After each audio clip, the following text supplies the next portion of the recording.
Hello everyone, and welcome to the CNA Instructor's Secret Cocktail. We are, of course, as always, going to cover the topics that you need to be a successful CNA school owner, okay? So I'm here to help you concoct and put together all the ingredients you need for your own personal CNA instructor cocktail. So what's today's topic? Today we are going to talk about how to decide what to charge in tuition for your school. And I have to thank one of my viewers, Raina Young. It is because of you, Raina, that I have chosen to do this topic today, because you asked along with many others. So I decided that maybe this is something we should dive into.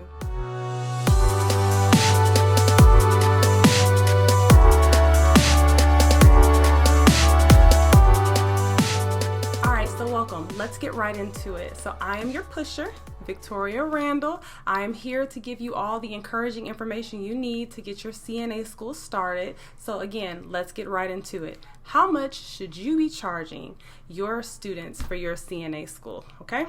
This is a topic that people ask me about all the time, and I hate to give them the whole whatever you want to charge or depends on where you are type of answer, even though that is true, okay? That is true, but I want to give you a little bit of some ideas on how to put those numbers together. So we'll go ahead and reflect over that today, okay? I'll show you some things to consider. Now, as I've said it once, and I'll say it again, this is where your business plan comes into play, right? If you have your business plan, it'll help you lay out all the financial things you should be thinking about when starting your school. So it's really, really important. If you have not already, and this is something that you're going to move forward with doing, please have your business plan. If you don't, there's going to be down in the description box, there will be a link where you can sign up to gain information from me. I'm bringing in a specialist to help you put together a business plan, okay? So click that link, sign up, and as soon as that course is launched, you'll be the first to know about it. Now, if you haven't already, stop, take a moment, hit that red subscribe button so that you can get more great information like what I'm getting ready to give you today. Also, if you hit the subscribe button but you're not getting any type of reminder that I've posted, because remember, I post every Monday, Motivation Monday, I post every Monday. So hit the little bell next to the subscribe button so that you can be made aware when I've posted a new video. Sometimes I might post outside of Mondays, outside of Mondays, you never know. So I don't want you to miss out, okay? All right, so let's get into it. Items to consider. All right, I want you to get your pen. I want you to get your paper, and I want you to start writing down things to consider. How do you want to put together your program? How do you want to do your school? It's all up to you, okay? Please keep in mind that everyone's tuition will differ based on the market, based on their competition, and based on cost of living where they are, okay? But like I said, let's think about some things to consider. So I'm going to share my screen because this is something I think you really, really need to get a visual on, okay? All right, so let's get right into it. Here are some items to consider when deciding your CNA school tuition. Now, some of these items you choose. I want you to think about whether or not you want to add this into your tuition, whether or not it's something you want to provide to your students, or if you feel that it's something that you don't want to provide. It's up to you. These are some realistic numbers that I came up with when I put together my school, okay? So, your student book fee, all right? Think about it. Are you going to provide every student with a book? Yes, you have to. But some people make the student give the book back at the very end of the class after the 4 weeks or 3 weeks is over. Is that something you want to do? Some people do that to cut costs. I personally don't do that. I feel my students need their book so that they can actually study before their test, right? But a way to cut costs would be to get the book back, give it to the next student. All right, background check, $25. This is a must-have. Do you want a nationwide or do you want a statewide check? Okay, this price right here is usually statewide. Nationwide does cost a little more, but it's up to you and what your nursing home wants you to do. You really need to find out the nursing home that you partner with, what they want to charge. Okay, CPR, because you're going to become a CPR instructor, right? Yes, to monetize your business. So you can provide your students with CPR included in their tuition. They're going to have to be CPR certified anyway, right? So why not just wrap it up and bundle it up all in one? It makes you look better. Now, technically, the market rate for CPR is anywhere from $55 to $75. So are you really, really being charged $65 to provide them with CPR? No, not really, but that is a savings that you are providing them with. I think a CPR card is probably all of $10 depending on your training center. And then of course you have to pay for the CPR book, which is usually about $20. So, but in all actuality, your time, your effort is $65 or more or less, whatever you choose to charge. That's what you should be incorporating in your costs, okay? Uniform.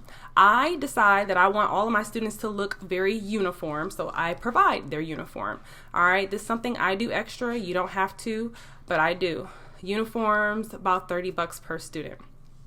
Now, next one, equipment like your stethoscope and your blood pressure cuff. All right, $25. You can get that at Pocket Nurse, I believe, pocketnurse.com. They need that.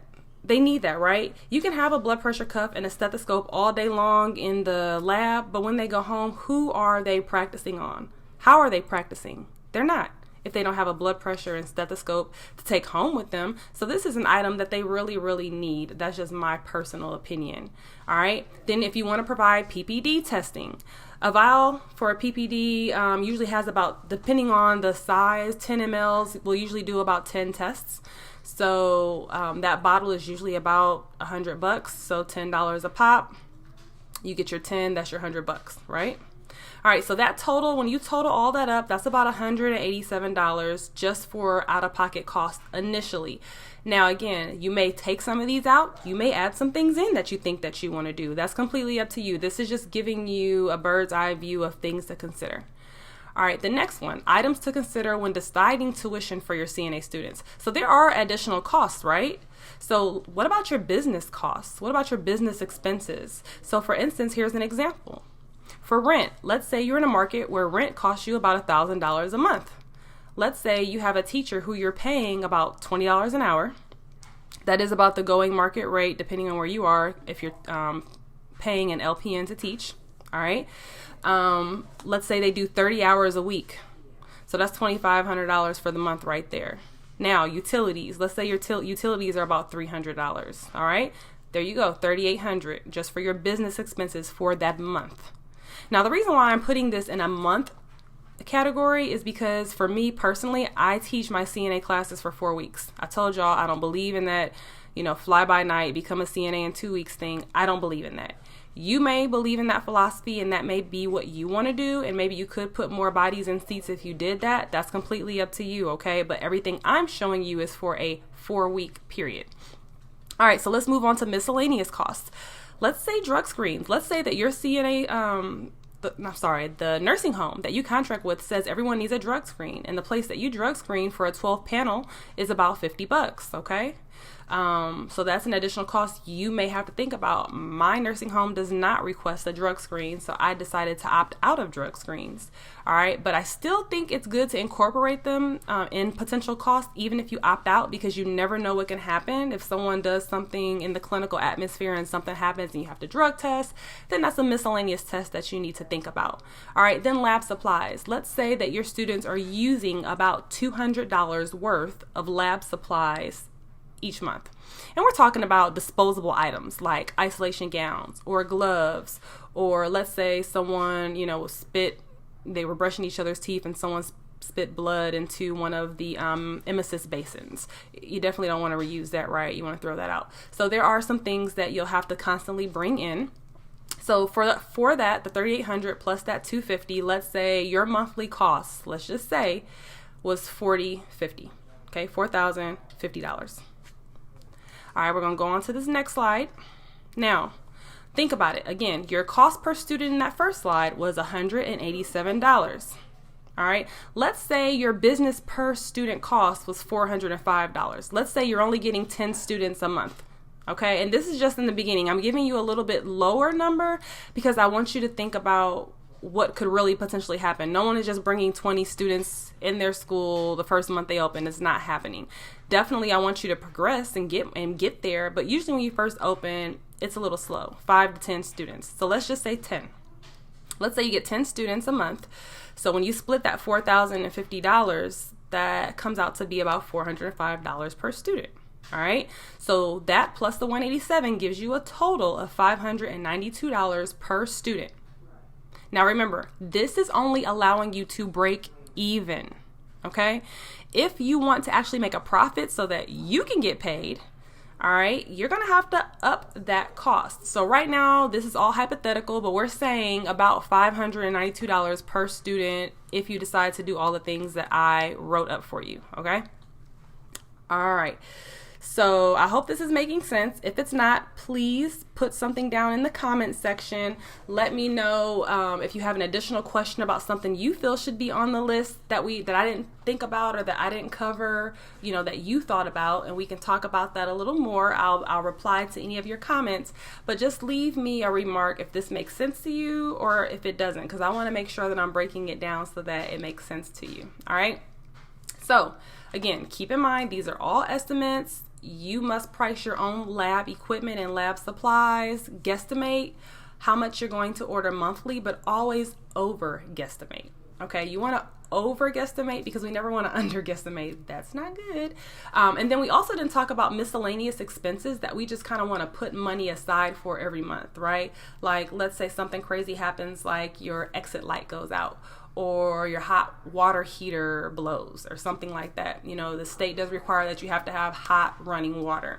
And let's say you and the person who you're leasing from decides that the hot water heater is on you, right? Make sure you're looking at that in your contract. So that's a miscellaneous expense that you need to have money on the side for to think about. So always make sure that you're not doing your numbers so that you're meeting even every time. You always want to be over if possible, okay? All right. So you can decide what you want to provide to your students. You can decide what you want to charge. That is the beauty of being your own boss.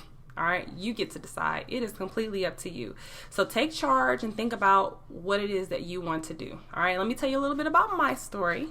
So I have an all-inclusive school, as I stated before, because I stalked my competition and I found out that they nickeled and dimed. And the students were enrolling for like $400, and then before they knew it, they were out of like $600-$700, and they were very hurt by that. So I provide all-inclusive to my students, meaning all those items you saw is automatically included in tuition, all right? I'd rather them have everything they need to be successful than to not get things and then not pass their tests. So for instance, I make sure they have a stethoscope and blood pressure cuff because I want them studying at home.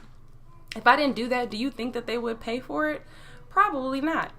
And they're going to have a hard time and struggle with that. And when they graduate in May, but they don't test until August, are they going to remember how to do a blood pressure if they don't have their own cuff and stethoscope? Probably not. So what's going to happen? That student's going to fail. And that's going to reflect on your numbers with the state. So I want my students to be successful. I want my business to be successful. So I'm going to give them all the tools they need to be successful. That's my philosophy. Okay, you do whatever you decide is best for you. All right, now, how are they going to study for the exam if they don't have a book? That's another one. People reuse the book. How are you going to study if you don't have your book to study from? How will they get a job if they don't have CPR? They need CPR to get a job. So we want them to be successful, all right? So I also promise my students that they're going to be prepared. I provide them with extra hours of training, more than what the state requires. Our state here in Georgia requires 85 hours. My students have 119. I go above and beyond because I want them to be prepared. When you look at your curriculum or when you write your curriculum, you're going to be like, how are people teaching this in 2 weeks? It's crazy, okay? So I give extra time and extra attention to certain areas because I want my CNAs to be top notch. I want them to be the best of the best. I want them to be the cream of the crop, and I hope that you do too. All right. I also allow my students to come in and practice after hours as long as they arrange that with me. So, and I don't charge them an extra fee for that. That's just my philosophy. So that gives me leverage to charge a little more, right? Because I'm not nickel and diming you, right? So I pride myself in not being a fly-by-night school. Like I told you, I don't do the get certified in 2 weeks for $400. I don't do anything like that. But all the things that I'm telling you, I charge $800 for my program. Am I significantly more expensive than other schools? Yes, I am. Do I still get bodies in my chairs? Yes, I do. Why? Because the word spreads that when you go through my program, I give you all of me, and I give you the attention that you need. I make sure that you're equipped with everything you need. I even bring a specialist in when they graduate to help them prepare their resumes for free. So I go above and beyond for my students, and the word gets around and they know that. So I can get away with charging a little more. Like I told y'all in the other video I did, you could be Target or you could be Walmart, and I happen to choose to be a little Target. All right, but it's up to you. However you want to do. If you want to be in between, I support you in that. Okay. All right. So think about what your answers are to these questions. Think about making sure that are you all right with the choice that you're making? And just know that you can always change it. If you decide that you're going to reuse your books and then you found out, oh, that's not working, people are writing in the book even though I told them not to, and my graduation rate is declining, so I'm going to start allowing them to keep their books, then that's something that you want to do, and just know that that is going to increase your costs, okay? Also think about, what is your mission? What are your values in your business? Consider them when you're putting together your price and your marketing strategy. Do you want to be the cheapest CNA school out there and fly by night and get done in 2 weeks, $400? Is that your philosophy and your mission? If it is, fine. Or is your philosophy that you want to prepare the best CNAs, the top-notch CNAs, and if that means going above and beyond, giving extra hours and charging a little more, are you okay with that? So remember, you're stalking your competition, you're finding out what they're doing, you're finding out how you can leverage against what they're doing, figure out what they're charging, and figure out if you want to be right there with them, or if you want to charge a little more, or if you want to undercut them and charge a little less. It's completely up to you. All right, so think about the items that I've mentioned, okay? Decide what you want to pay in advance for, because remember, all the stuff you are paying for in advance, go ahead and price them out. Look them up. Remember, I told you, Pocket Nurse is a very good resource when you're thinking about the different lab supplies that you want. Hartman's, I love Hartman's book. They got really great resources online for you to use for supplemental teaching resources.